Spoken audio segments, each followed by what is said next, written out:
الحمد لله إن الحمد لله نحمده ونستعينه ونستهديه ومن يضلل فلا هادي له وأشهد أن لا إله إلا الله وحده لا شريك له وأشهد أن محمدا عبده ورسوله أما بعد فإن أصدق الحديث كتاب الله وخير الهدي هدي محمد صلى الله عليه وسلم وشر الأمور محدثتها وكل محدثة بدعة وكل بدعة ضلالة وكل ضلالة في النار فيا عباد الله قال الله جل وعلا فأعوذ بالله من الشيطان الرجيم يا أيها الذين آمنوا اتقوا الله حق تقاته ولا تموتن إلا وأنتم مسلمون وقال الله جل وعلا فأعوذ بالله من الشيطان الرجيم يا أيها الناس اتقوا ربكم الذي خلقكم من نفس واحدة وخلق منها زوجها وبث منهما رجالا كثيرا ونساء واتقوا الله الذي تساءلون به والأرحام إن الله كان عليكم رقيبا وقال الله جل وعلا فأعوذ بالله من الشيطان الرجيم يا أيها الذين آمنوا اتقوا الله وقولوا قولا سديدا يصلح لكم أعمالكم ويغفر لكم ذنوبكم ومن يطع الله ورسوله فقد فاز فوزا عظيما প্রশংসাকার এই আসমান থেকে বৃষ্টি কে বর্ষণ করে রাতকে দিনে কে পরিবর্তন করে ওই যে মা তার গর্ভে পুত্র এবং কন্যা কে দান করে অসুস্থকে সুস্থ কে করে অনাহার ক্ষুধার্ত ভিক্ষুককে অন্ন কে দেয় এই পুরো পৃথিবীর যত কার্যক্রম এগুলো কে পরিচালনা করে এই পৃথিবীর মালিক কে মানুষের মালিক কে তাহলে প্রশংসা কার বলি আলহামদুলিল্লাহ আলহামদুলিল্লাহ আলহামদুলিল্লাহ অসংখ্য দুরুদ ও সালাম নাজিল হুন জনাবে মুহাম্মদুর রাসূলুল্লাহ সাল্লাল্লাহু আলাইহি ওয়াসাল্লামের উপর যার পরে এই পৃথিবীতে আর কোন নবী রাসূল আগমন করবেন না যিনি রাহমাতাল লিল আলামিন যিনি ইমামুল আম্বিয়া ইমামুল মুরসালিন যার ব্যাপারে তার রব বলেছে ওয়ালা সাউফা ইউতিকা রাব্বুকা ফাতারদা যার ব্যাপারে তার রব বলেছে ওয়া ইন্নাকা লাআলা খুলুকিন আযীম যার উপরে তার রব নিজেই সালাতু সালাম বা দুরুদ পেশ করে যেমনটা রব কোরআনুল কারীমে বলেছে ইন্নাল্লাহা ওয়া মালাইকাতাহু ইউসাল্লুনা আলান নবী ইয়া আইয়ুহাল্লাযীনা আমানু সাল্লু আলাইহি ওয়া সাল্লিমু তাসলিমা অসংখ্য দুরুদ ও সালাম নাজিল হন সেই নবীর উপর যার উপরে দুরুদ আল্লাহ নিজেই পেশ করেন সুবহানাল্লাহ এবং আল্লাহ আদেশ করেছে বলেছে ইয়া আইয়ুহাল্লাযীনা আমানু হে তোমরা যারা ঈমান এনেছো মুসলমান মহিলা অথবা পুরুষ শুধু পুরুষ মুসলমানকে দুরুদ পেশ করতে বলেনি আল্লাহ শুধু মসজিদে যাওয়া মুসলমানকে আল্লাহ দুরুদ পেশ করতে বলেনি শুধু মসজিদের ভিতরে দিনে একবার কেউ বিদেশ গেছে কারো বাচ্চা হয়েছে কেউ মারা গেছে কোনো দুঃখ অথবা সুখ কোনো অনুষ্ঠান এই কেন্দ্রিক দুরূদ পড়তে আল্লাহ বলেননি। আল্লাহ বলেছে ইয়া আইয়ুহাল্লাযীনা আমানু, হে তোমরা যারাই ঈমান আনছো, মহিলা হও অথবা পুরুষ, ধনী হও অথবা দরিদ্র, মসজিদে থাকো অথবা রাস্তাঘাটে, কাজে কর্মে থাকো অথবা ব্যস্ত, অথবা তুমি নিজের বিশ্রামস্থলে আছো, যেখানেই থাকো, তুমি যদি ঈমান আল্লাহর প্রতি আনো, তবে জেনে নাও আল্লাহ এবং আল্লাহর ফেরেশতারা নবীর উপর সালাতু সালাম পেশ করে। তোমরা যারা ঈমান এনেছো তোমরাও সালাতু সালাম পেশ করো। এই আদেশ কে করেছে? তাহলে এই আদেশ আমরা মানবো। সবাই বলি আল্লাহুম্মা সাল্লি আলা মুহাম্মদ ওয়া আলা আলি মুহাম্মদ কামা সাল্লাইতা আলা ইব্রাহিম ওয়া আলা আলি ইব্রাহিম ইন্নাকা হামিদুম মাজিদ। আল্লাহুম্মা বারিক আলা মুহাম্মদ ওয়া আলা আলি মুহাম্মদ কামা বারাকতা আলা ইব্রাহিম ওয়া আলা আলি ইব্রাহিম ইন্নাকা হামিদুম মাজিদ। নয়াপাড়া বাইতুর রহমান জামে মসজিদের উদ্যোগে গাজীপুর বাসী যে ইসলামী জলসার ব্যবস্থা করেছে, মাশাআল্লাহ তা খুবই সুন্দর। যদিও বাংলাদেশে এখন ওয়াজ মাহফিল গায়ে হলুদে পরিণত হয়েছে, একটা সিনেমা নাটকের অনুষ্ঠানে পরিণত হয়েছে, একটা বিয়ে, একটা মেলা, একটা কি মেলা, চটপটি, ফুচকা, বেলুন, চানাচুর, মুড়ি, বট, এই দোকানের এত ভিড় থাকে, মহিলা পুরুষের অবাধ চলাফেরা হয় ওখানে। অথচ মাইক্রোফোনের সাউন্ড, স্টেজ না আসলে কি হবে? মানুষ তার নিজ গৃহে থেকে আল্লাহর কোরআনুল কারীমের এই দাওয়াত, রাসূল সাল্লাল্লাহু আলাইহি ওয়াসাল্লামের সহিহ সুন্নাহর দাওয়াত, এই তথ্য প্রযুক্তির যুগে আল্লাহ মানুষকে এই নিয়ামত দিয়েছে যে মানুষ কষ্ট করে আসা লাগে না, কষ্ট করে না এসেই মানুষ মাইক্রোফোনের মাধ্যমে শুনতে পায়।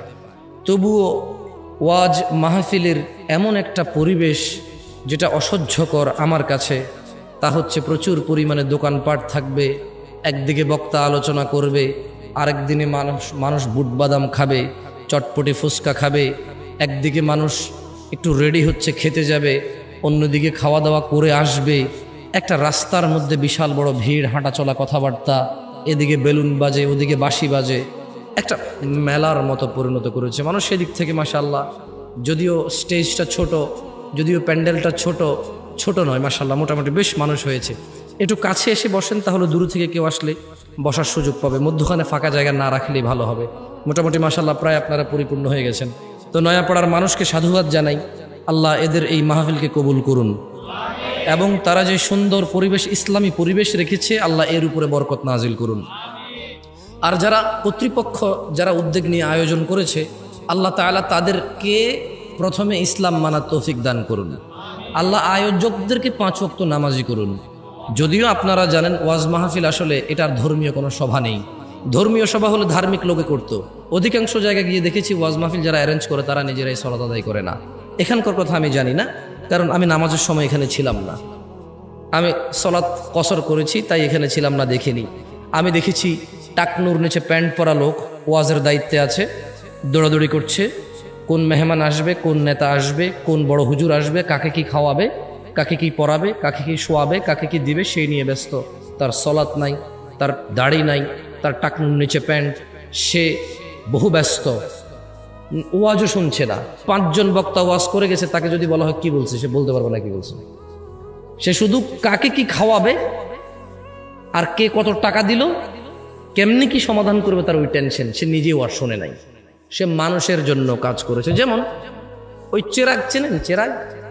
এটা তো শহর, অনেক বছর আগ থেকে মনে শহর, আমি তো গ্রামের পোলা, ইদানিং শহর হচ্ছে আস্তে আস্তে আমাদের গ্রাম। তো ওখানে ওই এরকম কি বলে এটাকে, পিতলের চেরাগ, ভিতরে কেরাসিন ঢালে, একটা ওই রশি বের হয়, ওটার মধ্যে আগুন লাগালে আগুন জ্বলে। তো চিরাগের একটা প্রবলেম কি, চিরাগ কিন্তু ওই যে টিউবলাইট যেটা জ্বলতেছে ওটার মতো না। এই যে টিউবলাইট জ্বলতেছে এটা চিরাগের মতো না, আর চিরাগ এটার মতো না। এই টিউবলাইটের চতুর্পাশে আলো, টিউবলাইটটা এমন কোনো অংশ নাই যে অংশ সে জ্বলতেছে না, সেইভাবে রাউন্ড, আর তার চতুর্পাশে আলো। সে প্রথমে নিজেকে আলোকিত করছে, তারপর সে অন্যদিকে আলো দিছে। কিন্তু চিরাগ এরকম না। চিরাগ হচ্ছে এখানকার বর্তমান বাংলাদেশের ওয়াজ মাহফিলের কমিটির মতো, বর্তমান মসজিদ মাদ্রাসার কমিটির মতো হচ্ছে চেরাগ। কেমন? নিচে অন্ধকার, চতুর্দিকে আলো। আপনারা দেখছেন কিনা জানি না, দেখার তো কথা। এখানে তো মুরব্বী, প্রায় মানুষের বয়স মাশাআল্লাহ 25-30 হবে, এখন থেকে 20-25 বছর আগে ছিল তো এরকম। তো এভাবে চেরাগ যেখানে বসাইছে দেখবেন যে চেরাগের এখানে এভাবে রাউন্ড করে নিচে দিয়া কালো, আর চতুর্পাশে মোটামুটি একটা আগুনের আলো, তো একটা আলো ছড়ায়। তো আমি দেখেছি এখানকার ওয়াজ মাহফিলের আয়োজকরা চেরাগের মতো, টিউবলাইটের মতো না। তা আমি দোয়া করি আল্লাহ যাতে এখানকার যে আয়োজক রয়েছে তাদেরকে টিউবলাইটের মতো করে নিজেকে আলোকিত করে পরে অন্যের আলো। যাক, পরিবেশ ভালো লেগেছে ওয়াল্লাহি মাশাআল্লাহ, আল্লাহ কবুল করুন। গাজীপুরবাসী ওয়াজ কিন্তু আমি এইভাবে কথাই বলি, ওয়াজ করি না। খুব বেশি একটা আপনাদের আনন্দ লাগবে এরকম মনে হচ্ছে না, যদিও আপনারা অভ্যস্ত এভাবে। আরে গাছে চিনলো, মাছে চিনলো, চিনলো বনের হরিণে। দেখছেন গলাটা সুন্দর না? মাশাআল্লাহ। কিন্তু সমস্যা হয়ে গেছে, আমি 2 ঘন্টা কথা বললেও একবারও এরকম বলবো না। আপনাদের একটা মানে ঠকবেন, আপনারা আজকে জিততে পারবেন না। আমার কাছে মনে হয় যেন এখানে আপনারা নিয়ে এসেছেন তা'মুরুনা বিল মা'রুফ ওয়া তানহাউনা আনিল মুনকার। সৎ কাজের আদেশ দেব কোরআনুল কারীম থেকে, অসৎ কাজ থেকে নিষেধ করব কোরআনুল কারীম থেকে, সহিহ সুন্নাহ থেকে। আমার মনে হয় আমাকে এই জন্য নিয়ে আসছেন নাকি গান শুনতে? আমল করতে আসছেন আজকে, নাকি আমল শিখতে আসছেন?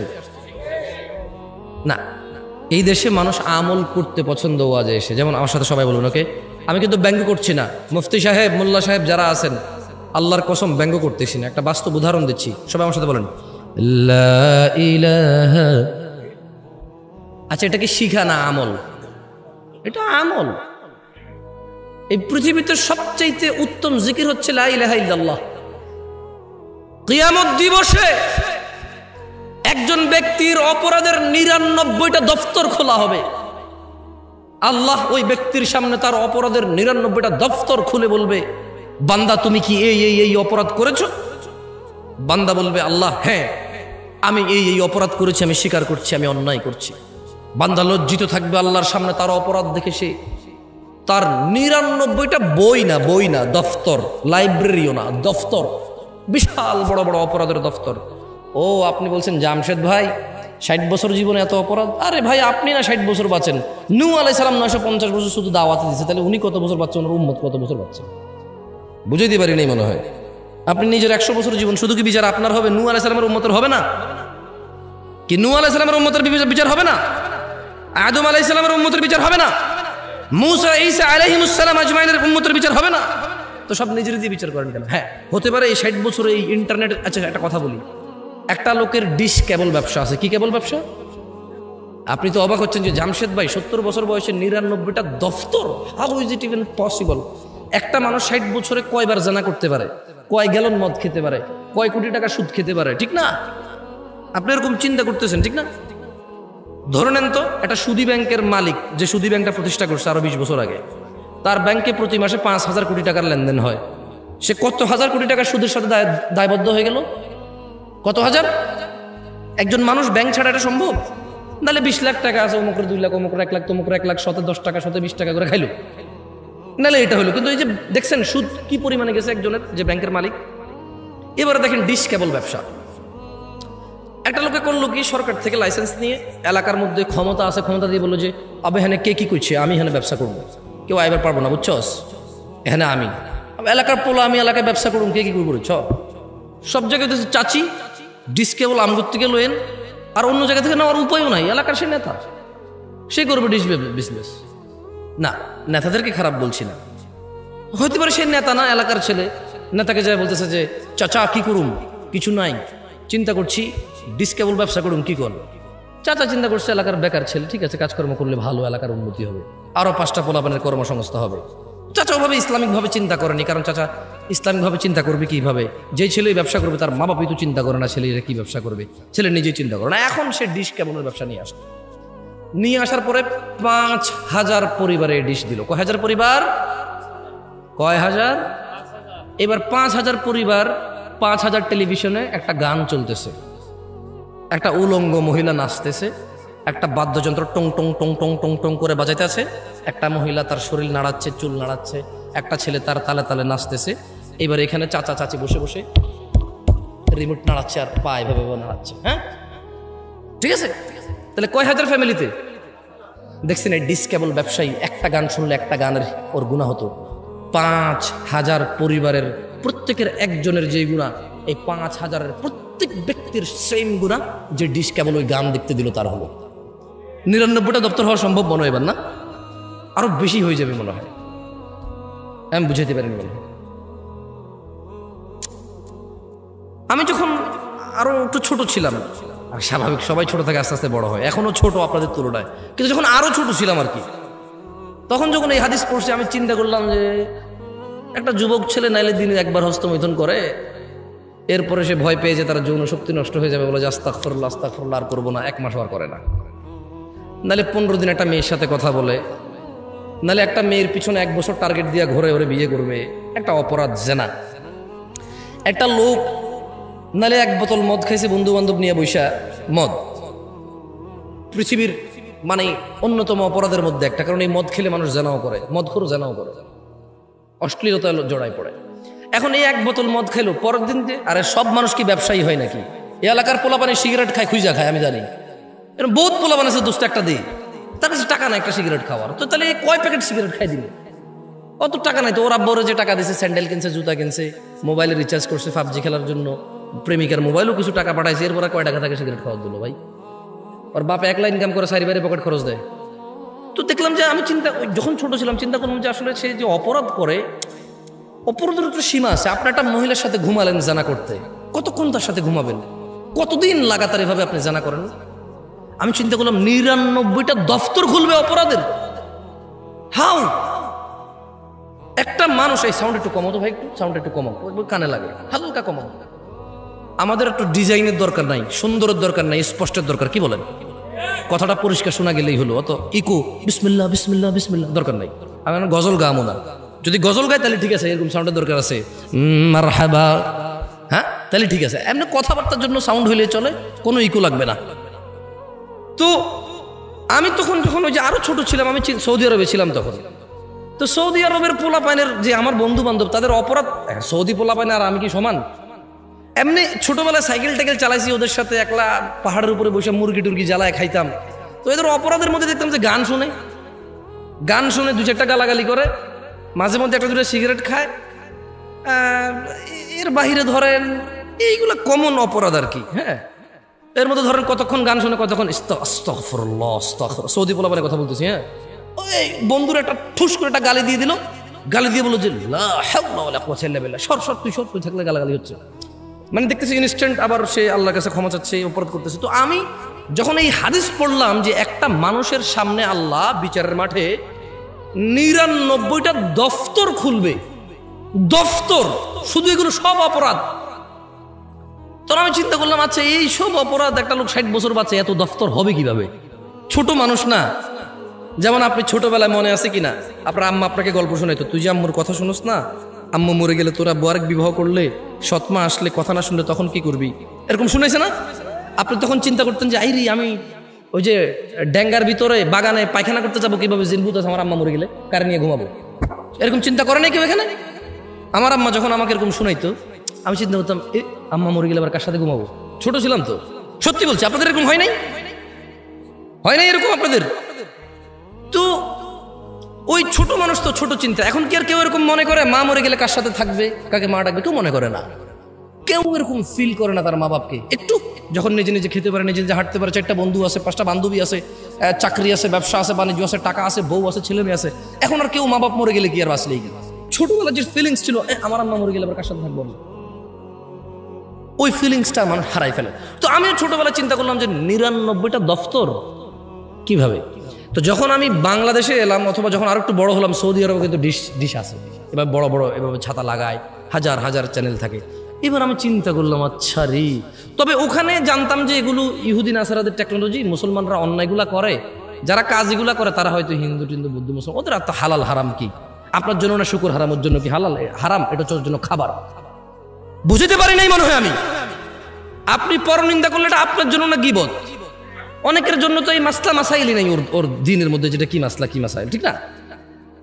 তো আমি যখন এখানে আসলাম আমি দেখলাম যে হ্যাঁ আমার গ্রামে আমার আপন কাজিন ব্রাদাররা বা আড়াতো পাড়াতো ভাতিজা ওরা বললো কি ডিশ ব্যবসা নিয়ে আসবে। আমি বললাম যে ভাতিজা ডিশ ব্যবসা করবি, যত মানুষের সিনেমা দেখবে ওর একক ব্যক্তিগুণা কিন্তু এই যে তুই যেটা দেখাচ্ছিস তোর সেম গুণাটা আসবে, তো তোর তো এটা অনেক পাপ হয়ে যাবে। পুরা গ্রামে প্রায় এই পুরো আশপাশে 4-5টা পুরো ইউনিয়নে 27টা গ্রাম, তুই যদি একলা এগুলো ডিশের সার্ভিস এগুলো দেস, যত মানুষে গান শুনবে সিনেমা দেখবে তোর উপরও তো গুনাহ আসবে। সামান্য কয় টাকার জন্য এত গুনাহ কিভাবে তুই এটা পরে আল্লাহকে রিপে করবি? আর মানুষের গুনাহ তো এটা মানুষ রিলেটেড তো সমস্যা। আমাকে বললো যে কাকা আমি না দিলে অন্য কেউ তো দিয়ে দিবে, তাহলে ইন্টারনেট ব্যবসাকে কি বলো কাকা বলো? তার মানে তার এটা হারাম, সমস্যা নাই, কারণ ইন্টারনেট ব্যবসা তাহলে কি মানে এরকম। তো শোনেন গাজীপুরবাসী, ওই যে আবার একটু বলেন তো আমার সাথে, আমি আবার টপিকে আসি। লা ইলাহা, দেখছেন কি সুন্দর লাগে না? মাশাআল্লাহ। এটা হচ্ছে আমাল, এটা হচ্ছে কি, এটা কি, এটা মানুষ ব্যক্তি আমল করবে। আমি আসতেছিলাম যে এই লা ইলাহা ইল্লাল্লাহ এটা কত বড় জিকির সেটা বলতে আসতেছিলাম, এই এতগুলো উদাহরণ। তো কিয়ামতে আল্লাহ এক ব্যক্তির সামনে 99টা অপরাধের দফতর খুলবে এবং আল্লাহ তাকে বলবে যে বান্দা তুমি কি এই অপরাধগুলো করেছো? বান্দা বলবে হ্যাঁ ইয়া আল্লাহ, এই সমস্ত অপরাধগুলো আমার, আমি স্বীকার করছি। আল্লাহ তাকে বলবে তার আমাল নামায় ঈমান, কি আমল নামায় কি থাকবে? ঈমান হচ্ছে মানে ধরুন লা আশহাদু আল্লা ইলাহা ইল্লাল্লাহ ওয়া আশহাদু আন্না মুহাম্মাদুর রাসূলুল্লাহ, অথবা লা ইলাহা ইল্লাল্লাহু ওয়াহদাহু লা শারীকা লাহু লাহুল মুলকু ওয়া লাহুল হামদু ইউহয়ী ওয়া ইউমীতু ওয়া হুয়া আলা কুল্লি শাইইন কাদির, অথবা লা ইলাহা ইল্লাল্লাহ। এটাই ঈমান। এটা কি? আল্লাহ ছাড়া কোনো অন্য মাবুদ, উপাস্য মানে মানার মতো, ভয় পাওয়ার মতো, পরোয়া করার মতো অন্য কোনো ইলাহ নাই। কি নাই? ইলাহ নাই। এটা হচ্ছে লা ইলাহা ইল্লাল্লাহ, যেটা আপনি জিকির করেন প্যান্ডেলে বসে, সবাই মিলে একত্রিত করেন, অথচ কেউ এখান থেকে বেরিয়ে গিয়ে আর করেন না। তো আমি আপনাদেরকে এখানে আমলটা করালে কি লাভ? আপনি প্যান্ডেল থেকে বের হয়ে আবার কিছুই করবেন না। আমি শিখিয়ে দিচ্ছি এই লা ইলাহা ইল্লাল্লাহর কত ক্ষমতা। 99টা দফতর অপরাধের একটা পাল্লায় রাখা হবে, একটা কাগজের টুকরোর মধ্যে ওর লা ইলাহা ইল্লাল্লাহ লেখা থাকবে।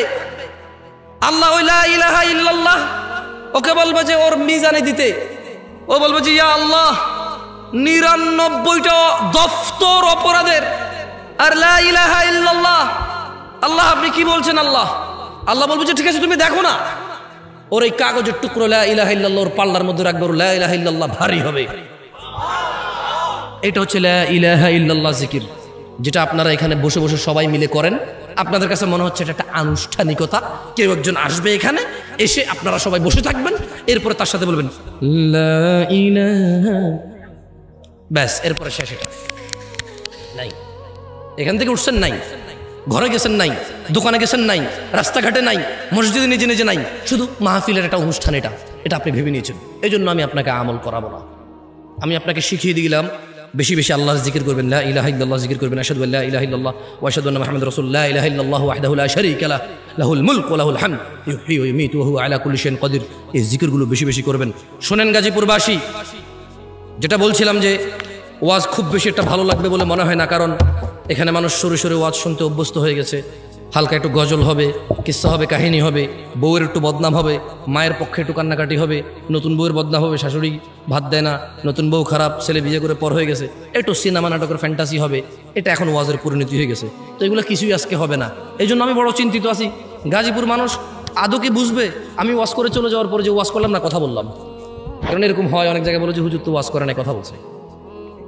হ্যাঁ, বলে যে ওয়াজ কি বলছে, আল্লাহুম্মা সাল্লি আলা, এটা হচ্ছে ওয়াজ। আর এই যে কথা বলতেছি এটা ওয়াজ না, এটা হচ্ছে কথা। শোনো গাজীপুরবাসী, গাজীপুরের নয়াপাড়ার মহিলা এবং পুরুষ, সুস্থ এবং অসুস্থ, ধনী এবং দরিদ্র, মুহাম্মদ ইবনে আব্দুল্লাহ সাল্লাল্লাহু আলাইহি ওয়াসাল্লামের উম্মতরা তোমরা শুনে নাও। তোমাদের রাসূল বলছে, আন আবি হুরায়রা রাদিয়াল্লাহু আনহু قال, আবু হুরায়রা রাদিয়াল্লাহু আনহু থেকে বর্ণিত, তিনি বলেন, قال রাসূলুল্লাহ সাল্লাল্লাহু আলাইহি ওয়াসাল্লাম, রাসূলুল্লাহ সাল্লাল্লাহু আলাইহি ওয়াসাল্লাম বলেছেন, কুল্লু উম্মতি ইয়াদখুলুনাল জান্নাহ। শুনো উম্মতে মুহাম্মদ শোনো তোমাদের রাসূল কি বলছে সাল্লাল্লাহু আলাইহি ওয়াসাল্লাম। শোনো উম্মতে মুহাম্মদ, আবু বকরের মেয়ের জামাই কি বলছে রাদিয়াল্লাহু আন, শোনো।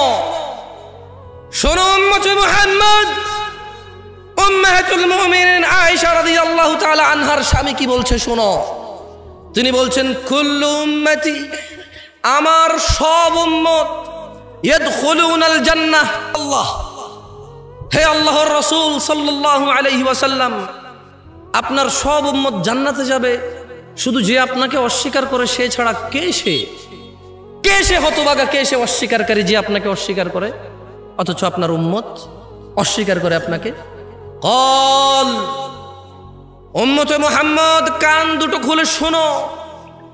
শোনো ফাতেমা রাদিয়াল্লাহু আনহার আব্বা কি বলছে সাল্লাল্লাহু, তিনি বলছেন মান আতাআনি, যে আমার অনুসরণ করলো, মানে যেই ব্যক্তি মুহাম্মদ সাল্লাল্লাহু আলাইহি ওয়াসাল্লামের অনুসরণ করলো, দাখালাল জান্নাহ, যে ব্যক্তি মুহাম্মদ সাল্লাল্লাহু আলাইহি ওয়াসাল্লামের অনুসরণ করলো, দাখালাল জান্নাহ, সে জান্নাতে প্রবেশ করবেই করবে। এটা কে বলেছে? আল্লাহর রাসূল বলেছে সাল্লাল্লাহু আলাইহি ওয়াসাল্লাম। তারপর আল্লাহর নবী বললেন ওয়ামান আসানি, আর যেই ব্যক্তি আমার অবাধ্য হয়, যাকে দাড়ি রাখতে বলেছি রাখে না, টাকনুর নিচে প্যান্ট রাখতে নিষেধ করেছি মানে না, যাকে বলেছি বাবা মায়ের সাথে ভালো ব্যবহার করো সে আমার কথা মানে না, যাকে বলেছি 5 ওয়াক্ত 17 রাকাত নামাজ পড়োই পড়ো নালে মুসলিম থাকবা না, সে পরোয়া করে না, যাকে বলেছি তোমার হালাল থেকে খাও, হালাল থেকে উপভোগ করো, যাকে বলেছি মেয়ের কাছে যেও না বিবাহ ছাড়া, বলেছি কোনো মহিলার সাথে কথা বলিও না অপ্রয়োজনে প্রয়োজন ছাড়া, যে এগুলো মানে না। ওয়ামান আসানি, শুনে নাও আমার সাহাবারা, যেই ব্যক্তি আমি মুহাম্মদের অবাধ্য করলো, যেই ব্যক্তি আমার অবাধ্য হলো, বলেছি সলাতে আসতে, যাকাত দিতে, হজ করতে, সৎ ব্যবহার করতে, জমিনে নম্র এবং ভদ্রভাবে চলতে, বলেছি কোরআনুল কারীমের শিক্ষায় নিজেকে শিক্ষিত করতে, বলেছি আল্লাহ ভীরু হতে, বলেছি আল্লাহ যা পছন্দ করে তা পছন্দ করো, আঁকড়ে ধরো, বলেছি আল্লাহ যা অপছন্দ করে তা বর্জন করো, ঘৃণা করো, যে এগুলোর পরোয়া করেনি। ওয়ামান আসানি, যে আমি মুহাম্মদের অবাধ্য হলো, শুধু সুন্নত মনে করে অবাধ্য হয়ে গেছে, মানে আল্লাহ নবী বলছে রাখো, ও বলেছে সুন্নত, আল্লাহ নবী বলছে করো, ও বলেছে সুন্নত, না থাকে সুন্নত। ইন্না লিল্লাহি ওয়া ইন্না ইলাইহি রাজিউন। আল্লাহ নবী বলছে ওয়ামান আসানি, যে আমি মুহাম্মদের অবাধ্য হলো, ফাকাদ আবা, সেই লোকই আমাকে অস্বীকার করলো যে আমার অবাধ্য হলো।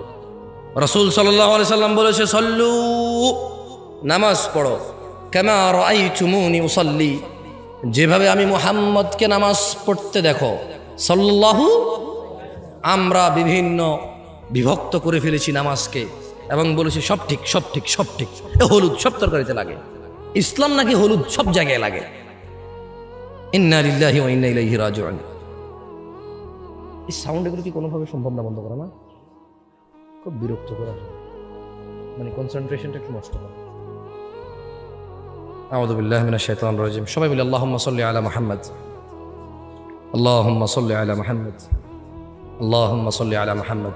আরে কিপটামি করেন না, আল্লাহ নবী বলছে একবার দুরূদ পড়লে 10 বার নেকি হয়, 10টা রহমত নাজিল হয়।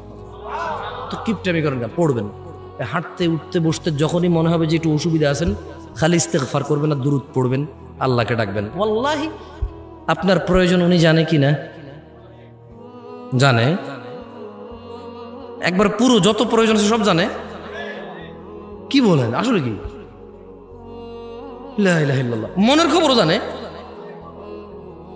তারপরে কালকে যে প্রয়োজন হবে সেটা আপনি জানেন না, ওটাও জানে। তাহলে বলেন লা ইলাহা ইল্লাল্লাহ, সুবহানাহ, তিনি পবিত্র। তিনি কি পবিত্র? শুনুন গাজীপুরবাসী, নয়াপাড়ার মানুষ, তাহলে যেই ব্যক্তি আল্লাহর রাসূলকে অনুসরণ করে সে কোথায় যাবে? আর আল্লাহর রাসূলকে অস্বীকার করে কিভাবে? যে অবাধ্য হয়, যে কি হয়? অবাধ্য হয়। গাজীপুরবাসী, নূহ আলাইহিস সালামের দাওয়াতের কথা মনে পড়ে যায় যখন এখন তোমাদেরকে দাওয়াত দিতে এসেছি। জেনে নিও, নূহ আলাইহিস সালাম যার কথা তোমাদেরকে বলেছি যে 950 বছর শুধু দাওয়াত দিয়েছে, কি দিয়েছে জানো? এই যে আমরা জেনায় লিপ্ত, মদে লিপ্ত, সুদে লিপ্ত, তাও সবাই জেনা করে না, সবাই মদ খায় না, সবাই সব অপরাধে মারামারিতে লিপ্ত নয়, কিন্তু হারাম উপার্জন, এদেশে মানুষ মনে করে শুকর খাওয়া হারাম। কি মনে করে? কি মনে করে? শুকর খাওয়া কি মনে করে? কিন্তু অবৈধ টাকা দিয়ে হজ করে জমজমের পানি খাওয়া হচ্ছে হারাম, এটা মনে করে না। বুঝাইতে পারিনি মনে হয়। ও মনে করে জমজমের পানি কে রে হারাম হবে কে? বুঝাইতে পারিনি মনে হয়। আচ্ছা শোনেন, আমরা শুকর কি জন্য খাই না? কি এটা হারাম এই জন্য নাকি মনে মনে চায় না তাই? কোনটা? এই সবাই কথা বলি, বুঝছেন, অসুবিধা নাই তো। শুকর হারাম তাই খাই না, তাহলে সিগারেট কেন খাই? হালাল কি গুণ? শুকর খান না, কোন করলেন যে হারাম শুকর খান না তাই? আমি আপনারা একবার একরকম কথা বলেন, এই জন্য আসলে মজা নাই কথা বলে। শুকর কেন খাই না? তাহলে মদ কেন খাই? মদ খাওয়া ছেলেটা কিন্তু শুকর খায় না কেন? নাম নিলে তো 40 দিন ওযু থাকে না। আমি গেছি এক জায়গায়, তো চট্টগ্রাম, আমি তো থাকি চট্টগ্রাম, বুঝছেন, ভেরি ডেঞ্জারাস এরিয়া। তো ডেঞ্জারাস বলতে না, ওই ডেঞ্জারাস না, আমি বলতে চাইছি খুব ধার্মিক এরিয়া আর কি, বুঝছেন, মানে যেভাবে ওনারা ধর্ম পেয়েছে, যেভাবে যে বোঝে, অনেকগুলো ফিরকা আছে ওখানে, বাংলাদেশের প্রায় সব জায়গায় আছে, কিন্তু তবুও চট্টগ্রাম তো একটু ভিন্ন। মানুষ ধর্মপ্রিয় বেশি। কি প্রিয় বেশি? ধর্মপ্রিয়। যে যেভাবে ধর্ম বোঝে সেভাবে চেষ্টা করে পালন করা, তবে নামাজি অত বেশি নাই। এখানকার মতোই, আমার গ্রামের মতোই, ওই নামাজির সংখ্যা সব জায়গায় অ্যাভারেজ, সব জায়গায় কি অ্যাভারেজ। তো আমি কথায় কথায় শুকুর নিয়ে কথা উঠলো, তো ওখানে আমরা 4-5 জন লোক কথা বলতেছিলাম, সবাই আমরা পরিচিত ছিলাম। তো একটা আমার ফ্রেন্ড ছিল, বয়স আমার থেকে একটু বড়, তো বললো যে জামশেদ, আমরা যে কক্সবাজার যাচ্ছিলাম ওই যে রোহিঙ্গাদেরকে দেখতে, তখন তো বাংলাদেশে ওরা ঢুকলো, বললো যে তোর মনে আছে যে কতগুলো শুকুর দেখলাম, ওইদিকে শুকুর পালে ওরা। এখন পাশের জন্য বলতেছে যে তুই এমন জিনিসের নাম নিছিস, 40 দিন তো এবারে অজুই থাকবে না। কয়দিন? তা আমি বললাম যে 40 দিন অজু থাকবে না কেমনে? শুকুরের নাম নিলে 40 দিন অজু থাকে না, আপনি জানেন না? বললাম তো কেমনে কি কোরআনের মধ্যে তো আল্লাহ শুকুর শুকুর করে এল। হ্যাঁ, সূরা মায়েদায় শুকুরের কথা, শুকুরকে শুকুরই বলছে, অন্য কিছু বলে নাই। শুকুরকে শুটকি বলে নাই, ছাগল বলে নাই, শুকুরই বলছে কোরআনে। তাহলে কোরআনে হাফেজ যখন তারাবি পড়ে, খতমে তারাবি পড়ে, এ কি সূরা মায়েদা পড়ে না? আমি ওরা জিজ্ঞেসি, যখন হাফেজ তারাবি পড়ে, খতমে তারাবি পড়ে, সূরা মায়েদা পড়ে কিনা? কয় পড়ে। আমি বললাম তো সূরা মায়েদা পড়লে তো সে খিনজিরও বলে, শুকুরের কথাও বলে, তো তার নামাজেই অজু শেষ হয়ে গেছে। 40 দিন তো তার অজুই থাকবে না, আবার তারাবি পড়াবে কেমনে সে? বুঝছেন ইসলামকে কিভাবে জানে? এখানে মানুষ হাসতেছেন আপনারা, দুঃখ লাগে না? আমি খুব দুঃখ পাইছি যে উনি বলতেছে কেন জামশেদ ভাই আপনি জানেন না? শুকুরের নামে তো 40 দিন এই নামা মানে অজুই থাকে না। আল্লাহু আকবার। শোনেন, গাজীপুরবাসী ভালো হবেন, তাহলে কখন ভালো হবেন সেই সীমাটা বলে দিচ্ছি। আউযু বিল্লাহি মিনাশ শাইতানির রাজীম। বিসমিল্লাহির রহমানির রহিম। ইন্না আরসালনা নূহান ইলা কওমিহি আন আনজির কওমাকা মিন ক্বাবল أن أنذر قومك من قبل أن يأتيهم عذاب أليم। আল্লাহ তাআলা উম্মতে মুহাম্মদকে সতর্ক করতেছে নূহ আলাইহিস সালামের ঘটনা বর্ণনা করে। সতর্ক হবেন। গাজীপুরের মানুষ, তোমাদের রব বলছে ইন্না আরসালনা নূহান ইলা কওমিহি, নিশ্চয় আল্লাহ নূহ আলাইহিস সালামকে পাঠিয়েছে নূহ আলাইহিস সালামের উম্মতের কাছে, সম্প্রদায়ের কাছে। আন আনজির কওমাকা মিন ক্বাবলি আন ইয়াতিয়াহুম আযাবুন আলীম। আল্লাহ নূহ আলাইহিস সালামকে বলেছে, নূহ তুমি তোমার সম্প্রদায়কে সতর্ক করো, আল্লাহর কাছ থেকে ধ্বংস, বিপদ, আযাব আসার আগে সতর্ক করো। তাহলে সতর্ক কখন হতে হবে? সতর্ক কখন হতে হবে? বিপদ আসলে সতর্ক হয়ে আর লাভ। আল্লাহ তাআলা নূহ আলাইহিস সালামকে পাঠিয়ে বলছেন, নিশ্চয়ই আমরা নূহকে পাঠিয়েছিলাম তার জাতির কাছে সতর্ককারী হিসেবে, যাতে সে তার জাতিকে সতর্ক করে আল্লাহর পক্ষ থেকে গজব নাজিল হওয়ার পূর্বে। এবার নূহ আলাইহিস সালাম আল্লাহর থেকে ওহী পেয়ে বললেন কল, তিনি নূহ আলাইহিস সালাম বললেন, ইয়া কওমি, হে আমার সম্প্রদায়, ইন্নী লাকুম নাযীরুম মুবিন, হে আমার সম্প্রদায় শোনো তোমরা, নিশ্চয়ই আমি নূহ তোমাদের জন্য একজন সতর্ককারী। আনি ইবুদুল্লাহ, আমি তোমাদেরকে সতর্ক করছি এই বিষয় যে তোমরা আল্লাহর ইবাদত করবে, ওয়াত্তাকু, তোমরা আল্লাহকে ভয় করবে, ওয়া আতিউন, এবং তোমরা, নূহ আলাইহিস সালাম বলছে যে আমার অনুগত্য করবে। তাহলে নূহ আলাইহিস সালাম তার জাতির কাছে কি জন্য গিয়েছে? সতর্ক করতে। কি জন্য? আযাব আসার আগে সতর্ক করতে। একটু আমার সাথে কথা বলিয়েন কেমন? আমি আগেই বলেছি খুব বেশি মজা পাবেন না, এটা শিক্ষার জায়গা। শিক্ষা মানুষের অত ভালো লাগে না, এটা প্রেশার ক্রিয়েট করে। দেখেন না, পোলাপান স্কুলে যেতে চায় না, পোলাপান কোথায় যেতে চায় না, চকলেট দেয়, কত কিছু দেয়, স্কুলে যায়। আর খেলার মাঠে গেলে আপনি খুঁজেও পান না, কোন মাঠে আছে তারা খুঁজেও পান না, পান। তো এখন আজকে এখানে শিক্ষা হবে, এটা ক্লাস হবে ইনশাআল্লাহ। আমি ওয়াজ করতে জানি না, হুদাই আমার নিয়ে আসছে। আমার কথা হচ্ছে একটা ক্লাস হবে, আধা ঘন্টা 1 ঘন্টা 40-50 মিনিট একটা ক্লাস হবে, যেখানে আপনি কিছু জিনিস শিখবেন। এবার সম্পূর্ণ আপনার নিজের অভিমত, নিজের ইচ্ছা, আপনি আপনার রবের পথ অবলম্বন করবেন নাকি ইবলিসের পথ অবলম্বন করবেন? আপনি নিজেকে সংশোধন করবেন নাকি নিজেকে উশৃঙ্খল রেখে আল্লাহর জাহান্নামের দিকে, আল্লাহর রাগের দিকে চলে যাবেন? সিদ্ধান্ত কার? আপনার। আর আমি কি করতে পারি? আপনাকে একটা জিনিস শুনাই, শিখাই যেতে পারি, ঠিক কিনা? তো শুনুন, নূহ আলাইহিস সালাম 3টা উপদেশ দিয়েছে। কয়টা? প্রথমে গিয়ে বললেন, হে আমার জাতি, আমি তোমাদের কাছে স্পষ্ট সতর্ককারী। আর শুনে নাও আমার উশৃঙ্খল জাতি, শুনে নাও আমার গুনাহগার জাতি, শুনে নাও আমার আল্লাহদ্রোহী জাতি, আমি তোমাদেরকে সতর্ক করছি, আনি ইবুদুল্লাহ, তোমরা একমাত্র আল্লাহর ইবাদত করবে। ভবিষ্যতের জন্য টিয়া পাখির কাছে যাবে না, মেয়ের বিয়ের জন্য চিরুনি পড়া নিয়ে এসে মাথা আশ্রাবে না। শোনো আমার জাতি, তোমরা কোরআনকে অপবিত্র অবস্থায় গলায় ঝুলিয়ে রাখবে না, গায়ে মাখবে না, টয়লেটে যাবে না এটাকে নিয়ে। তোমরা এই কোরআনুল কারীম পড়বে, পড়ে সেই অনুযায়ী আমল করবে, নিজের হৃদয় নরম হবে এবং জীবন পরিচালনা করে আল্লাহর সন্তুষ্টির দিকে তোমরা জান্নাতে চলে যেও। শোনো আমার জাতি, আনি ইবুদুল্লাহ, আল্লাহ ছাড়া অন্য কারো ইবাদত হবে না। মুশকিল উদ্ধারকারী কে? সন্তান দাতা কে? সুস্থতাকারী কে? ভালো মন্দের নির্ধারণ কে করে? অন্য কারো কাছে কি আছে? আল্লাহ ছাড়া, আল্লাহর বিপক্ষে কেউ কি আপনাকে আশ্রয় দিতে পারবে? আল্লাহ যদি আপনাকে আশ্রয় দেয়, কেউ কি আপনার ধ্বংস করতে পারবে? আল্লাহ যদি আমার আর আপনার জন্য জাহান্নামকে নির্ধারণ করে, কেউ কি উদ্ধারকারী আছে? আল্লাহ যদি আমার আর আপনার জন্য জান্নাতকে নির্ধারণ করে, কেউ কি আমাদের হিংসা করে জাহান্নামে নিতে পারবে? তাহলে সবাই বলুন, আল্লাহ আমাদেরকে জান্নাত দিয়েন। তো শুনে নিন, নূহ আলাইহিস সালাম 3টা সতর্ক করেছিল, আনি ইবুদুল্লাহ, তোমরা আল্লাহর ইবাদত করো, দাসত্ব করো শুধু আল্লাহর, ওয়াত্তাকু, এবং যদি ভয় করতে হয় শুধু আল্লাহকেই ভয় করো, ওয়া আতিউন, আর আমি নূহের অনুসরণ করো। আচ্ছা, আমাদের জন্য কি নূহ আলাইহিস সালামের অনুসরণ হবে নাকি মুহাম্মদ সাল্লাল্লাহু আলাইহি ওয়াসাল্লামের অনুসরণ হবে? তাহলে ইবাদত কার হবে? ভয় কাকে করব? আর অনুসরণ কাকে করব? সুবহানাল্লাহ। তাহলে কয়টা দাওয়াত পেলাম আমরা এখানে? কয়টা পেলাম? 3টা। আচ্ছা, নূহ আলাইহিস সালাম বলতেছে যে ওকে, এখন আমরা জিনা করি কিনা? আমরা জিনা করি না? মদ খাই না?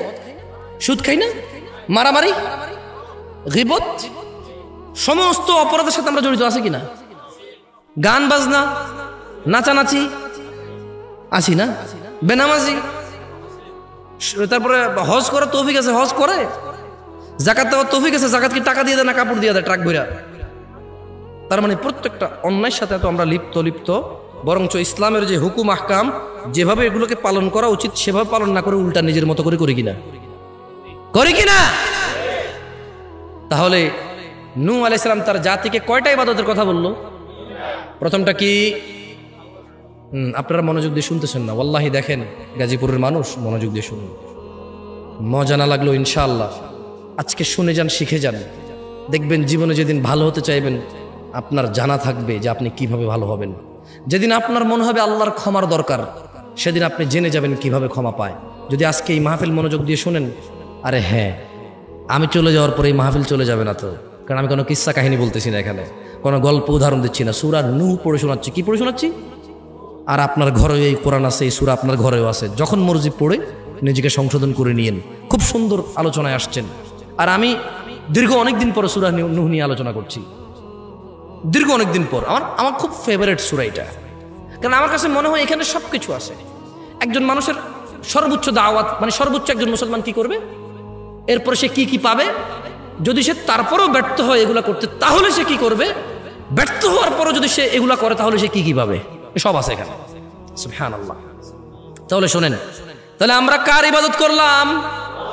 ভয় কাকে পাইলাম? অনুসরণ কাকে করলাম?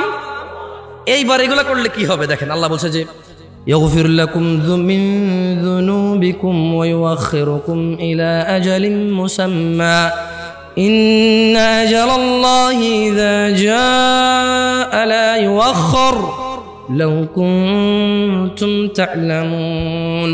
ও আমার জাতি, ইবাদত করো আল্লাহর, ভয় করো আল্লাহকে এবং রাসূলের অনুসরণ করো। যদি তোমরা এই তিনটা কাজ করো আল্লাহ তোমাদেরকে ক্ষমা করবেন। সুবহানাল্লাহ। তোমাদের যত অপরাধ আছে কে ক্ষমা করবে? ওয়া ইউআখিরুকুম ইলা আজালিম মুসাম্মা। তোমাদেরকে তিনি এই যে অপরাধগুলো করে ফেলেছো, যদি তোমরা এই অপরাধী তোমরা একেবারেই তোমরা আল্লাহ দ্রোহী, আল্লাহর এবং তার রাসূলের কোনো কথা মানছো না, এবার শুধু আল্লাহর ইবাদতটা করো, আল্লাহকে ভয় করো, তাহলে আল্লাহর নবী বলছে যে আল্লাহ তোমাদের অপরাধ ক্ষমা করবে। ওয়া ইউআখিরুকুম ইলা আজালিম মুসাম্মা, এবং তোমাদেরকে তিনি একটা নির্দিষ্ট সময় দেবে, মানে তিনি তোমাদেরকে হায়াত দেবে, বাঁচায় রাখবে যাতে ভালো কাজ করতে পারো। সুবহানাল্লাহ। মানে গুনাহগার হয়ে তুমি মরবা না। আর কি লাগবে? একটা মানুষ গুনাহগার হয়ে মরবে না, সে আল্লাহর ইবাদত করবে, আল্লাহকে ভয় পাবে, রাসূলের অনুসরণ করবে, তাহলে আল্লাহ তাকে সময় দিবে, অবকাশ দিবে, নির্দিষ্ট একটা সুযোগ দিবে যাতে সে ইবাদত করে আল্লাহ প্রিয় হয়ে পৃথিবী ত্যাগ করতে পারে।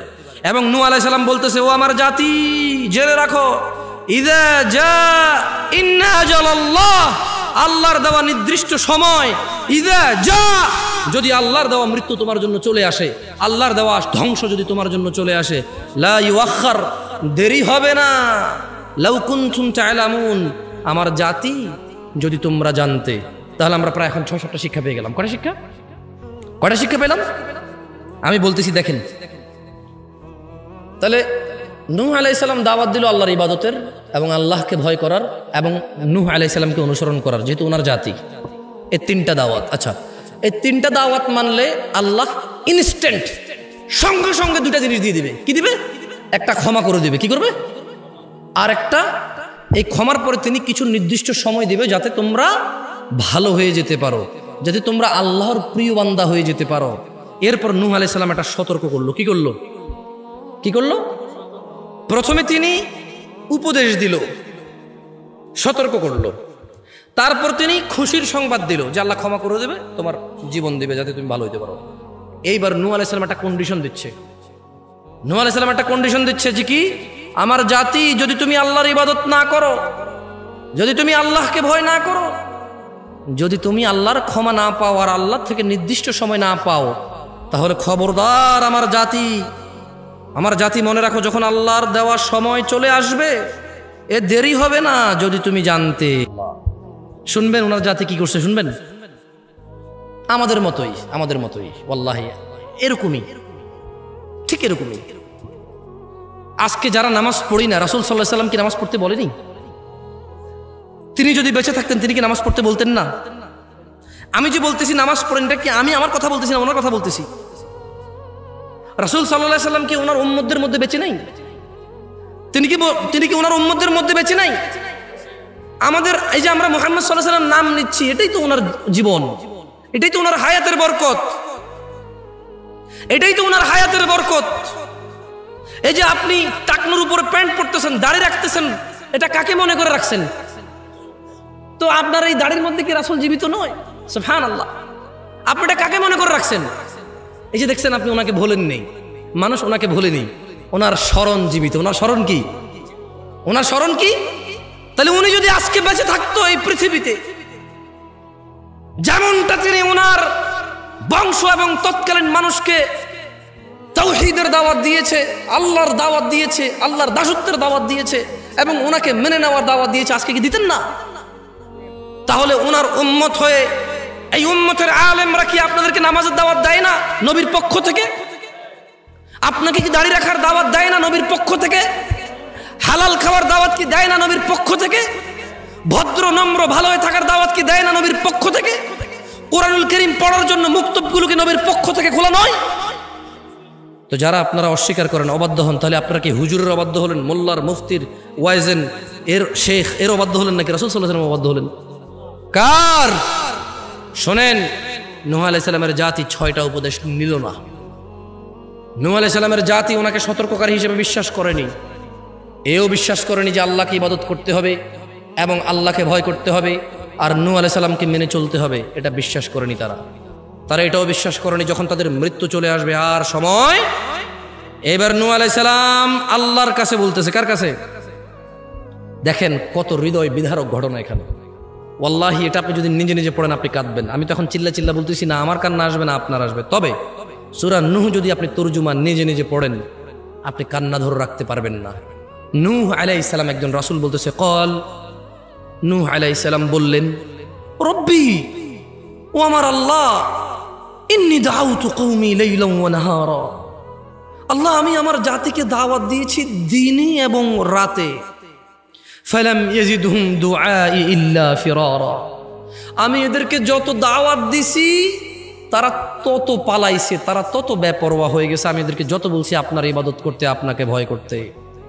ওয়া ইন্নী কুল্লামা দাউতুহুম লিতাগফিরা লাহুম জাআলু আসাবিআহুম ফি আযানিহিম ওয়াস্তাগশাউ সিয়াবাহুম ওয়া আসররু ইস্তিকবারা। আমি যখনই তাদেরকে দাওয়াত দিচ্ছি আল্লাহ যে আপনি ওদেরকে ক্ষমা করবেন, তখনই তারা তাদের কানে আঙ্গুল দিয়ে দিয়েছে। তারা তাদের কানে কে দিয়েছে? যখনই নূহ আলাইহিস সালাম তার জাতিকে আল্লাহর কাছে, নূহ আলাইহিস সালাম আল্লাহর কাছে বলতেছে। আল্লাহ কি এগুলো জানে না? কি আল্লাহ জানতো না এগুলা? আল্লাহ জানতো। তাহলে নূহ আলাইহিস সালাম কত দাওয়াত দেওয়ার পরে এবার আল্লাহকে বলতেছে, আল্লাহ ইন্নী দাউতু কওমি লাইলান ওয়া নাহারা, আমি আমার জাতিকে দাওয়াত দিয়েছি রাতে এবং দিনে। ফালাম ইয়াজিদহুম দুআই ইল্লা ফিরারা, আমি তাদেরকে যত দাওয়াত দিছি এই দাওয়াত তাদেরকে আরো বেশি বেপরোয়া করে দিয়েছে, তারা খালি পালাইছে, আমার থেকে পালাইছে। আল্লাহ আমি ওদেরকে দাওয়াত দিছি আপনার ক্ষমা পাওয়ার, তারা তাদের কানে আঙ্গুল দিয়েছে, তারা কম্বল দিয়ে কাপড় দিয়ে তাদের মুখ ঢেকে নিয়েছে যাতে তারা আমাকে না দেখে, আমাকে দেখতে চায় না, তারা আমার থেকে পালায় যাতে আমি ওদেরকে দাওয়াত না দিতে পারি। এবং তারা জিদ করেছে, তারা যখনই বলেছি আল্লাহর ইবাদত করো, নামাজ পড়ো, রোজা রাখো, হজ করো, যাকাত দাও, এই সুন্নতগুলো পালন করে চলো, কোরআন শিখো, হাদিস শিখো, হুজুরের উপরে ডিপেন্ডেন্ট হয়ে থাকিও না। হুজুর খেলে যেমন তোমার পেট ভরে না, তোমার ঘরের বউটা যেমন হুজুরের রুমে রেখে বলবা না, হুজুর আমি একটু 2 দিনের জন্য সফর যাচ্ছি, বউটা খুবই সুন্দরী, কার কাছে রেখে যাবো? আমার আব্বা আম্মা নাই, আপনার রুমে আপনি সহকারে 2 দিন পাহারা দেন, হ্যাঁ আপনার কাছে নিরাপদ, কেউ দিবে এরকম? কেন রে ভাই, হুজুর না এই সমস্যা কি? হুজুর তো আমি তো এদেশে আসার পরে মানুষ হুজুরের প্রতি যে শ্রদ্ধা দেখছি, আমার মনে হয়েছে যে আল্লাহ আমি যদি বিয়ে করে ছেলে সন্তান চিন্তা করবো, এটা দুশ্চরিত্র, ছেলে সন্তান কেমন হলো, হুজুর কেমনে জানে, ফলো হয় কেমনে হয়। এদেশের মানুষ হুজুরকে যা মনে করে, আলেম মুন্সিকে কেউ একেবারে গুরুত্বই দেয় না, কিচ্ছু মনে করে না, 2 টাকার মোল্লা মুন্সি মনে করে। আবার কেউ এত গুরুত্ব দেয় সে তার ঈমান আর জান্নাতকে দিয়ে দেয় হুজুরের কাছে আমানত। ইন্না লিল্লাহি ওয়া ইন্না ইলাইহি রাজিউন। আচ্ছা আপনার জান্নাত, আপনার ঈমান কি আমার কাছে আমানত নাকি আপনার কাছে? আপনার বউ, সুন্দরী বউটা কি আমার কাছে আমানত নাকি আপনার কাছে? আমার কাছে আমানত না। এই আমি তো হুজুর, সমস্যা কি, দিয়ে যাবেন, কে মন চায় না? না আহা মাশাআল্লাহ, আপনাদের এই অনুভূতি ভালো। স্ত্রীকে কারো কাছে আমানত রেখে যাওয়া যাবে না, কোনো বেটার কাছে, আবার হুজুরের কাছে যাই হোক, এটাই বাস্তবতা। অথচ এই আমি যা বলবো তাই বিশ্বাস করে নেবেন। এই আমি যদি বলি যে এভাবে আল্লাহ নবী করেছে, আপনি এভাবে করতেছেন, আমি যদি বলি যে এইটাই ইসলাম, আপনি এটাই ইসলাম বলতেছেন, কিন্তু আপনি নিজে কোরআন পড়েন না, হাদিস পড়েন না। মানে আপনার ইসলামিক যত ইলম আছে, যত হানা আছে, এগুলো সব আপনি কিচ্ছু জানার দরকার নাই। এটা মসজিদের ইমাম সাহেব বলে দেবে, অথবা ওয়াজ করতে হুজুর নিয়ে আসবো বছর শেষে সে বলে দেবে, অথবা টেলিভিশনে ওয়াজ করে আরেক হুজুর আছে সে বলে দেবে। এরকম কি নয় বাস্তবতা? বাস্তবতা কি এরকম নাকি এরকম না? তো নূহ আলাইহিস সালাম বলতেছে যে আল্লাহ, আমি এদেরকে যত দাওয়াত দিছি এরা তত জিদ করছে, কানে আঙ্গুল দিছে, কাপড় দিয়ে মুখ ঢেকে নিছে, ইয়া আল্লাহ, এবং তারা আমার সাথে অহংকার করা শুরু করে দিল। কি করা শুরু করে দিল? কার সাথে? কার সাথে? আপনারা কি ওয়াজ শুনতেছেন? কার সাথে অহংকার করছে? নূহ আলাইহিস সালামের সাথে না? আচ্ছা দেখেন, এখানে আজকে আমি দাওয়াত দিতে আসছি, আপনারা অনেকে দাওয়াতের কাজ করেন, অনেকে আপনারা ইসলাম প্রচারের কাজ করেন। নূহ আলাইহিস সালাম থেকে শিক্ষা নিয়েন। তাহলে এই যে নূহ আলাইহিস সালামের দেখে কাপড় দিয়ে মুখ ঢাকতো, তিনি দিনে দাওয়াত দিত, রাতে দাওয়াত দিত, সবসময় দাওয়াত দিত, ওনাকে দেখে জিদ করা লাগলো, ওনাকে দেখে অহংকার করলো, তিনি কিন্তু দাওয়াত ছাড়ে নাই। তিনি বলছেন যে সুম্মা ইন্নী দাউতুহুম জিহারা, ইয়া আল্লাহ, যখন এরা আমাকে দেখে কানে আঙ্গুল দিল, চোখ মুখ ঢেকে নিল কাপড় দিয়ে এবং অহংকার জিদ করলো, সুম্মা ইন্নী দাউতুহুম জিহারা, এবার আমি তাদেরকে ডেকেছি প্রকাশ্যে, ও আমার জাতি, ও আমার জাতি, শুনো, ইবাদত করো আল্লাহর, ভয় পাও শুধু আল্লাহকে এবং মেনে নাও তোমাদের নিজ রাসূলকে। সুম্মা ইন্নী আ'লানতু লাহুম ওয়া আসরারতু লাহুম ইসরারা, পরে আমি তাদেরকে ডেকেছি উচ্চ স্বরে, আমি তাদেরকে প্রকাশ্যে যাওয়া শুরু করে দিলাম, এই তোমরা আল্লাহকে মানো, আল্লাহকে ভয় করো, এরা মানলো না।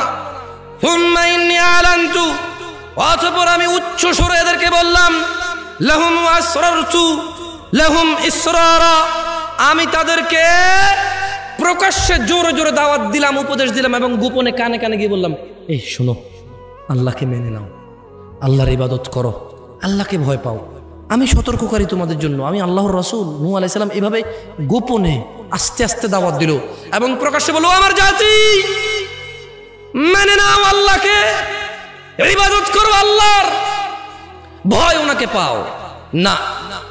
ওনার জাতি মানুষ হলো না, ঠিক যেমন আমরা মানুষ হইনি। 1450 বছর থেকে কোরআনুল কারীম এই মসজিদ মাদ্রাসায় মানুষের, মুসলমানের ঘরে পড়ে আছে। 1450 বছর থেকে সহিহ সুন্নতের হাদিসগুলো বুখারী, মুসলিম, তিরমিজি, আবু দাউদ, মুসনাদ আহমদ, বাইহাকী, মুআজ্জাম মালিক, ইবনে মাজাহ, কত হাদিসের গ্রন্থ সহিহ এবং জাল দঈফ সবকিছু সাব্যস্ত করে লিখিতভাবে 1450 বছর রাসূল সাল্লাল্লাহু আলাইহি সাল্লাম এই পৃথিবী থেকে বিদায় হয়েছে, প্রায় 1450 বছর। তখন থেকে এই ইসলাম জীবিত ছিল সাহাবাদের মাঝে, তাবেঈ, তবে তাবেঈ, লিখিত আকারে সব সময় ইসলাম ছিল। কিন্তু আজকে মুসলিমরা সালাত আদায় করে না, যাকাত দেয় না, দাড়ির পরোয়া করে না, জামা কাপড়ের পরোয়া করে না, মহিলারা পর্দার পরোয়া করে না, যুবকরা জিনার পরোয়া করে না, গান বাজনা অশ্লীলতার কেউ কোনো পরোয়া করে না। যেমনটা নূহ আলাইহিস সালামের জাতিকে তিনি যতই দাওয়াত দিয়েছে, তারা তত জিদ করেছে, কানে আঙুল দিয়েছে, শুনেনি। আমার কেন জানি মনে হয় এই মুসলিম জাতি মুহাম্মদ সাল্লাল্লাহু আলাইহি সাল্লামের শিক্ষা থেকে অনেকটাই দূরে সরে গেছে। এখানে বসে থাকা লোকের দিকে দেখলেই তো বুঝবেন, ফজরে যাওয়া মসজিদ খালি দেখেই তো বুঝবেন যে আল্লাহর নবীর দাওয়াত থেকে তারা কতটা সরেছে, কতটা বিমুখ, কতটা কেয়ারলেস, কতটা পরোয়া করে না, তাওয়াক্কাই করে না যে সালাত আদায় করতে হবে, এটা ফরজ। কেউ আর ধর্মকে তো ভালোবাসে না। নূহ আলাইহিস সালাম এদেরকে তাহলে দাওয়াত দিছে কিভাবে বলেন তো? প্রকাশ্যে কিভাবে? উচ্চ স্বরে কিভাবে? গোপনে কিভাবে?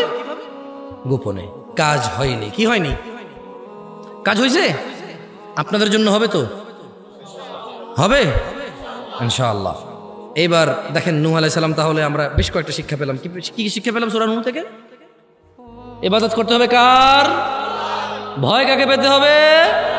এবং মেনে নিতে হবে নিজ নিজ রাসূলকে সাল্লাল্লাহু আলাইহি ওয়াসাল্লাম।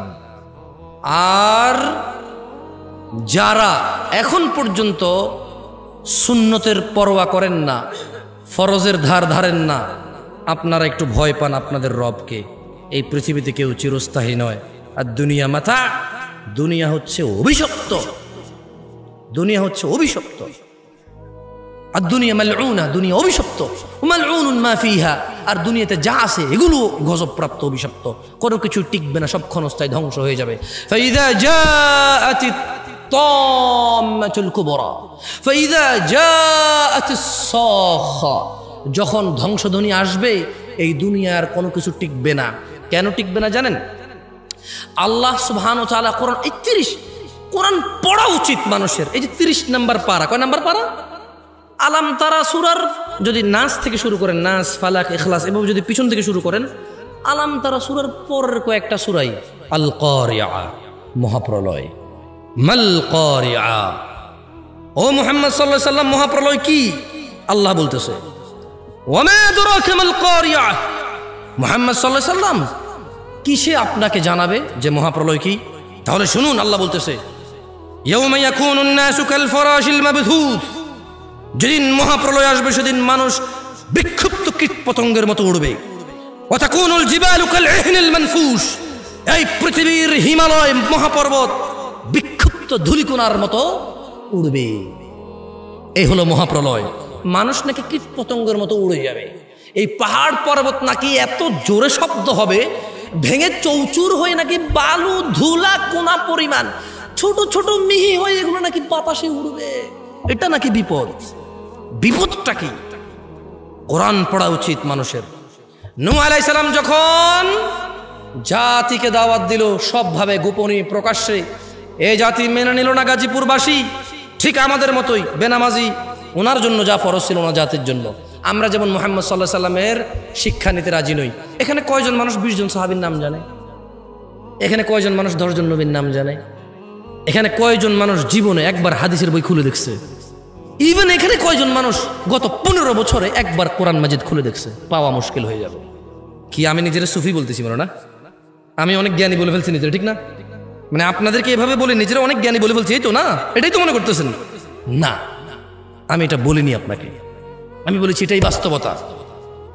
মানুষ কোরআন পড়ে না, খতম করে। এইদিকে হয় এগুলা? হ্যাঁ, আমার বাপ মরে গেছে আমি পড়বো না, আমি কেমনে পড়ি? এখন আমার বাপ মরে গেছে না, আমি কেমনে পড়বো? মসজিদ থেকে পোলাপাইন নিয়ে এসে একজন এক পারা পড়বে, মানে ও এক পারা, এ এক পারা, এ এক পারা, এটা নাকি ৩০ পারা হয়ে গেছে। তাই বললাম কেমন কথা? তাহলে ও এক পারা, এ এক পারা, এ এক পারা, এ এক পারা পড়লে সব ৩০ পারা একজনের হয়ে গেছে নাকি এক একজনের এক এক পারা হয়েছে? আর তাও আমার বাপ মরে গেছে, ও পড়লে সব আমার বাপে পাইবে। ওই ৩০০ টাকা যেটা দিছি ওটার হাদিয়ার টাকাই পাবে। তো এত কষ্ট দিয়ে দেওয়ার দরকার, তার টাকাটা দিলেই তো হয়। এমনি ধরেন ৩০০ টাকা নেশাল সত্তা নেই, বুঝাতে পারি নাই। ওরে এত কষ্ট দিয়ে ৩০০ টাকা দিল, এটা সদকা হিসেবে হয়তো আমার বাপে পাইতে পারে। কিন্তু ওর এই আবার এই যে একটা আমল নতুন করে তৈরি করলো, মুক্তির পথ। আল্লাহর নবী কি এরকম পদ্ধতি দিয়ে গেছে বলে মনে হয় আপনার? এই কোরআন কারিমটা দেন তো, এটা দেন। এই কোরআনুল কারীম, এখানে মুক্তির পথ বলা আছে। হাদিস গ্রন্থে মানুষ মরে গেলে কিভাবে মুক্তি পাবে, পৃথিবী থেকে কে কে তাকে উপকার করতে পারবে, সব বলা আছে। এই সিস্টেমটা বলা নাই। এইরকম হচ্ছে এই সিস্টেমটা। শোনেন, গাজীপুরবাসী, তোমাদের কি ছেলে সন্তান লাগবে? লাগবে? আল্লাহ, কারো ছেলে সন্তান লাগবে না? আস্তাগফিরুল্লাহ। ছেলে মেয়ে লাগবে, ধন সম্পদ, জান্নাত কার কার লাগবে? মাশাআল্লাহ, মাশাআল্লাহ, সবার লাগবে। হাত নামাও তাহলে জান্নাত কিভাবে আসবে বলো? এই নূহ আলাইহিস সালাম তার জাতিকে বলেছে জান্নাত কিভাবে আসবে। শোনাবো, পড়ে শোনাবো কিভাবে নূহ আলাইহিস সালাম তার জাতিকে বলছিল জান্নাত আসবে। তো শোনো, নূহ আলাইহিস সালামের জাতি এত পথভ্রষ্ট ছিল, এত পথভ্রষ্ট ছিল, এত পথভ্রষ্ট ছিল, কিন্তু নূহ আলাইহিস সালাম তার জাতিকে নিরাশ করেনি। কি করেনি? আমরাও নিরাশ হব না। আমরাও কি হব না? আমরা আশা কার কাছে করব? কে দয়া করবে? ক্ষমা কে করবে? তবে শোনো গাজীপুর মানুষ, নূহ আলাইহিস সালাম বললেন ফাকুলতু আস্তাগফিরু রাব্বাকুম ইন্নাহু কানা গাফফারা। ও আমার আল্লাহ, আমি এদেরকে বলেছি তোমরা আল্লাহর ইবাদত করো, তাহলে আল্লাহ তোমাদের ক্ষমা করবে, তোমাদেরকে আল্লাহ সময় সুযোগ দিবে। তাদেরকে আমি দাওয়াত দিয়েছি দিনের রাতে, আমি দাওয়াত দিয়েছি প্রকাশ্যে, উচ্চ স্বরে, গোপনে। তারা অহংকার জিত করেছে, তবু আমি তাদেরকে ছাড়িনি। আমি তাদেরকে বলছি ফাকুলতু, অতঃপর আমি তাদেরকে বললাম ইস্তাগফিরু রাব্বাকুম, তোমরা তোমাদের রবের কাছে ক্ষমা চাও। ইন্নাহু কানা গাফফারা, নিশ্চয়ই তোমাদের রব ক্ষমাশীল। ইউরসিলিস সামাআ আলাইকুম মিদরারা, ও মানুষ আল্লাহর কাছে ক্ষমা চাও, আল্লাহ তাহলে আকাশ থেকে বাড়ি বৃষ্টি বর্ষণ করবে। তোমার রোদ লাগলে রোদ দেবে, বৃষ্টি লাগলে বৃষ্টি দেবে, বাতাস লাগলে বাতাস দেবে। বন্ধ করতে হলে বাতাস বন্ধ করবে কে? কি করলে? ক্ষমা চাইলে। কি করলে? ক্ষমা চাইলে কি হবে? আকাশ থেকে রহমত নাজিল হবে। ক্ষমা চাইলে কি হবে? ক্ষমা কিভাবে চাই কেউ বলতে পারে? কেন আমার বোঝেন তো ভাই, এদিকে সেদিকে যাইতে হয়, যারা গাড়ি চালায় তাদের অনেক দাম। এই আজকে এখানে কাছে হলে একটু যেতে চাইবে, একটু দূরের পথ হলে ভাই আমার না আজকে আমার দুলাভাইয়ের অসুখ, কালকে আমার এটা, আপনি আরেকজন দেখেন, মানে এরকম দেখায়। তো এরকমই আমার একজন চালক আমাকে এখানে সেখানে ওয়াজে নিয়ে যেত না, বদনাম করছি না তার, ড্রাইভার বলে তাকে ছোট করতেছি না, কারণ এখানে ফেসবুকে গেলে অনেকে বলবে যে জামশেদ মজুমদার অহংকারী, সে ড্রাইভার বলেছে। আরে ভাই, ড্রাইভার মানে চালক, যে গাড়ি চালায় সে ড্রাইভার।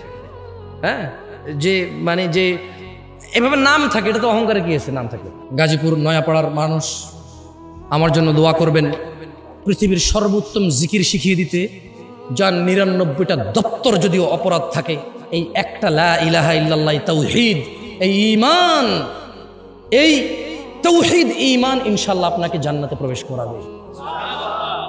আর সালাত ব্যতীত মানুষ মুসলমান থাকে না। আল্লাহর দিকে তাকিয়ে গাজীপুরবাসী, এই যুবক, বৃদ্ধ, ধনী এবং দরিদ্র যেই হন, আজান হয়ে গেলে অন্তত ফরজ নামাজটা পড়িয়েন। ফরজ না পড়লে আপনার মুক্তি নাই। পুরো যত ভালো কাজ আছে সবের মূল ইসলাম। আর ওই ইসলামের খুঁটি হচ্ছে কি? ইসলামের খুঁটি কি? এই ইসলাম এর খুঁটি কি? যার নামাজে তার কি নাই,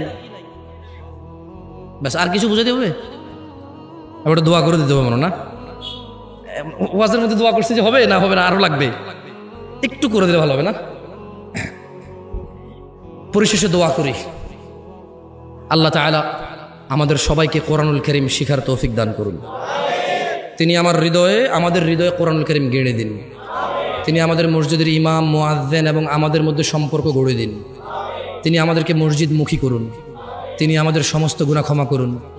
আমাদের বাবা মা, দাদা দাদি, নানা নানি যারা এই পৃথিবী থেকে চলে গেছে, যাদের অনেক অবদান রয়েছে আমাদের এই পৃথিবীতে সুন্দরভাবে বেড়ে ওঠার, আল্লাহ তাদের সবার উপর সন্তুষ্ট হয়ে যান।